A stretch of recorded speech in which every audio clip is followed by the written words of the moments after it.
जा रहे हैं। अफजल खान बंगश को अल्लाह तबारक व तआला ने बाल बाल बचा लिया। अल्लाह तबारक व तआला महफूज व मामून फरमाए। दुनिया से जाना है, कोई हादसे से जाता है, किसी को सांप डस जाता है, कोई दरिया में डूब जाता है, कोई तभी मौत मरता है, कोई दहशतगर्दी की भीड़ चढ़ जाता है।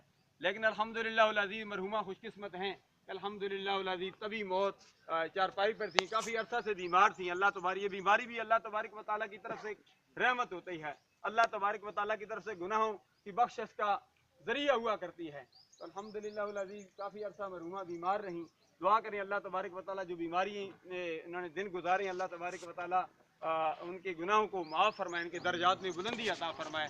अल्लाह तबारक व तआला पसमंदगान को, चौधरी खालिद साहब को, चौधरी एहसान साहब, चौधरी मोहम्मद अली, चौधरी शौकत साहब और चौधरी मोहम्मद आज़म को अल्लाह तबारक व तआला ये सदमा बर्दाश्त करने की तौफीक अता फरमाए। और एक भाई अल्हम्दुलिल्लाह मदीना तैयबा हरमैन शरीफैन मोहम्मद अजीम वो वहाँ दुआएं कर रहे हैं। अल्हम्दुलिल्लाह इनके दामाद, इनकी बेटी अल्हम्दुलिल्लाह हरमैन शरीफैन वहाँ उम्रा करने के लिए गए हैं।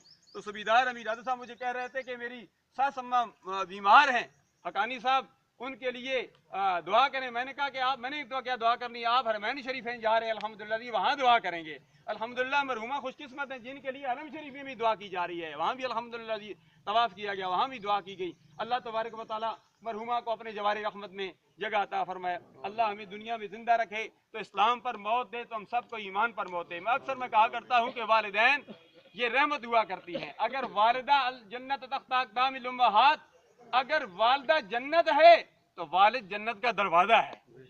वालिद को भी राजी रखो, वालिदा को भी राजी रखो। जिससे वालिदैन नाराज हो गए उससे रब नाराज हो गया। इसलिए अल्लाह तबारक व तआला ने बनी इसराइल से भी यही फरमाया, याकूब अलैहिस्सलाम की औलाद से भी यही फरमाया। फरमाया तुमने क्या करना है, मेरी बंदगी करनी है। वैज़ा हज़ना मीसाका बनी इसराइला ला तअबुदूना इल्लल्लाह व बिल वालिदैन इहसाना। फरमाया मेरी बंदगी करने के बाद तुम्हारा दूसरा काम यह है कि वालिदैन के साथ हुस्न सलूक के साथ पेश आना है। तो वालिदैन की खिदमत करना एक आला इबादत है।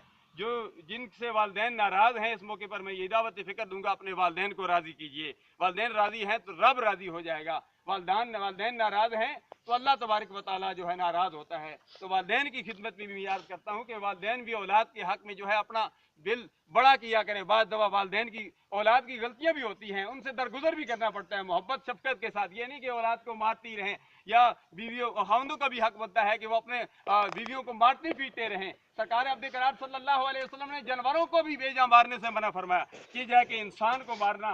तो अल्हम्दुलिल्लाह इमामुल अंबिया सल्लल्लाहु अलैहि वसल्लम इस दुनिया में कायनात में रहमत बनकर आए। इस मौके पर मुझे एक वाक़या याद आ जाए, एक बुजुर्ग से उसने कहा कि तेरी औलाद, ये शेख सईद साहब की एहलिया मरहुमा के चेलम, उस चेलम पर भी मैंने ये बात की। तो ये मैं बात अर्ज करता हूँ, ये हमारे लिए एक सबक भी है। उसने कहा कि तेरी कितने औलाद कितनी है? उसने कहा मेरे 3 बेटे हैं, एक बेटा मुझसे बड़ा है, एक बेटा मेरा हम उम्र है, और एक बेटा मुझसे छोटा है।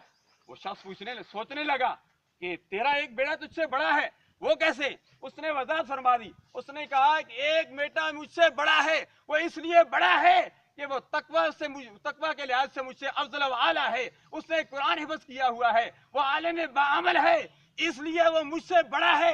एक मेरी हम उम्र है, वो कभी मेरी बात सुनता है कभी नहीं सुनता, अनसुनी क्या करके निकल जाता है, वो मेरे बराबर है। एक बेटा मुझसे छोटा है।